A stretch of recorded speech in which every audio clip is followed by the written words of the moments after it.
चप्पा चप्पा गूंज उठेगा इनकलाब के नारों से। जुल्मी जब जब जुल्म करेगा सत्ता के गलियारों से।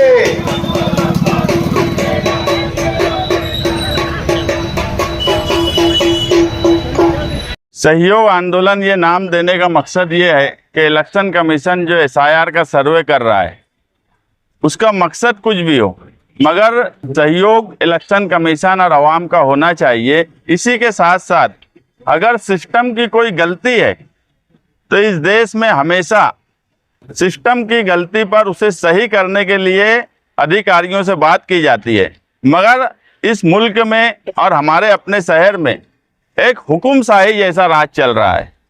और जब हुकुमशाही बहुत ताकतवर हो जाए तो दूसरा रास्ता आंदोलन होता है। हम सीधा हमारा बोलना है कि जिन लोगों ने अप्रैल में मैपिंग की है, हमने बाकायदा बोर्ड पे सबूत लगाया है, उनके स्क्रीनशॉट है, उनके इलेक्शन कार्ड है, वो फिजिकल यहाँ हाजिर हैं। उनकी मैपिंग इलेक्शन कमीशन ने की, यही निवडणूक अधिकारी फरहान साहब के अंडर में वो मैपिंग हुई। उसके बाद उनकी वोट नहीं होना और ये बोलना कि आगे प्रोसेस करेंगे नियम अनुसार, ये अन्याय है। इस अन्याय के खिलाफ हम आंदोलन कर रहे हैं। इसी के साथ साथ आज जो है मैं एक नई बात आपको बोल रहा हूँ कि ये एसआईआर का सर्वे कर तो इलेक्शन कमीशन रहा है, मगर मालेगांव शहर में बीजेपी ने एक प्राइवेट एजेंसी नियुक्त की है। वो प्राइवेट एजेंसी ने अपना ऐप बनाया है। जो भी बीएलओ मैपिंग कर रहे हैं, फॉर्म भर रहे हैं, उसका एक्सेस उस प्राइवेट एजेंसी के पास है। मैं धरना खत्म होने तक उस प्राइवेट एजेंसी का नाम भी आम लोगों तक, आवाम के सामने रखूंगा। ये किस तरह का एसआईआर सर्वे हो रहा है?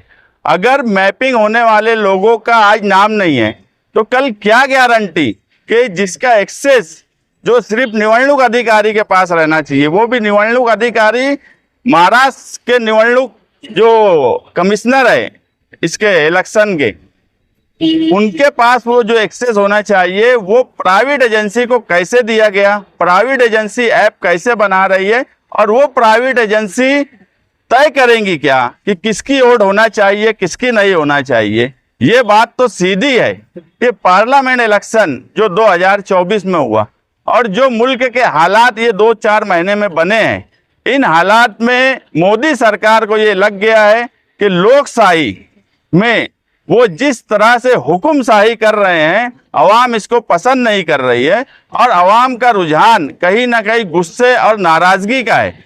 वो हमको दिल्ली के जंतर मंतर पे भी दिख रहा है, राम मंदिर की चोरी में भी दिख रहा है। ऐसे हालात में मोदी सरकार या बीजेपी का एक ही फार्मूला है कि जो लोग उनको वोट नहीं देते, ऐसे लोगों की वोट ही वोटर लिस्ट से खत्म की जाए तो लोकशाही कहाँ बचेंगी?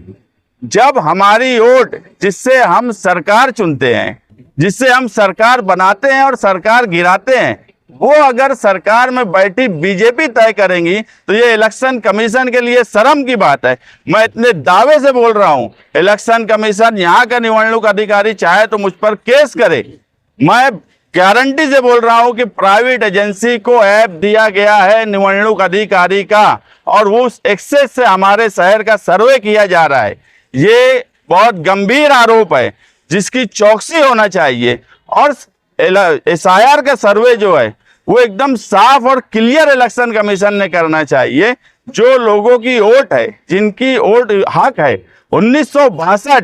1962 से जिस वक्त सरकार कांग्रेस पार्टी की रहती थी, उस वक्त से एक आदमी यहाँ पर मौजूद है जिसने 2026 तक वोट दिया इस मुल्क के सारे इलेक्शन में, और सरकार के खिलाफ रहने वाला आदमी आज उसकी वोट कट गई।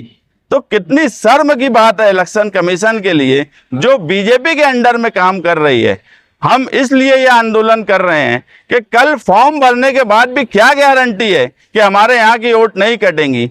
एक बीजेपी का लीडर मालेगांव में आता है और पब्लिकली बोलता है कि जब हेयरिंग होंगी 1,26,000 लोगों की तो बीजेपी के कार्यकर्ता वहां पर बैठेंगे। अगर इतनी ढिठाई से एक बीजेपी का आदमी आकर ये बोलता है कि बीजेपी के कार्यकर्ता निवडणूक की हेयरिंग में बैठेंगे, तो आप समझ लीजिए कि इस मुल्क में क्या हो रहा है, हमारे अपने शहर में क्या हो रहा है। तो ऐसे वक्त में अगर हम आंदोलन नहीं करेंगे तो हम क्या करेंगे? अगर मैपिंग किए हुए लोगों की वोट वापस नहीं की गई, प्राइवेट एजेंसी को ऐप और हमारा एक्सेस दिया गया है, ऐसे लोगों पर कार्रवाई नहीं हुई और उसकी पूरी चौकसी नहीं हुई, तो ये आंदोलन और बड़े रुख पे आगे जाएगा। हम खामोश बैठने वाले लोग नहीं हैं। ये इस शहर ने हमेशा देखा है कि जुल्म और नाइंसाफी के खिलाफ हमेशा समाजवादियों ने लड़ा है। मालेगांव शहर में आशिक शेख साहब हैं, वो हमेशा लड़े हैं। हम कभी खामोश नहीं बैठेंगे। अभी आशिक शेख साहब यहाँ है नहीं, बाहर हैं, वो आएंगे तो मैं उनसे भी चर्चा करूंगा कि ये जो हो रहा है, बीजेपी जिस तरह से सर्वे करवा रही है, आप ये मान लो ये इलेक्शन कमीशन का सर्वे ही नहीं है मालेगांव का। मालेगांव का सर्वे बीजेपी उसके अंडर में कर रही है। ये इल्जाम लगाने के बाद भी अगर प्रांत साहब इसकी सफाई देना चाहिए कि मैं जो बोल रहा हूँ वो गलत है क्या।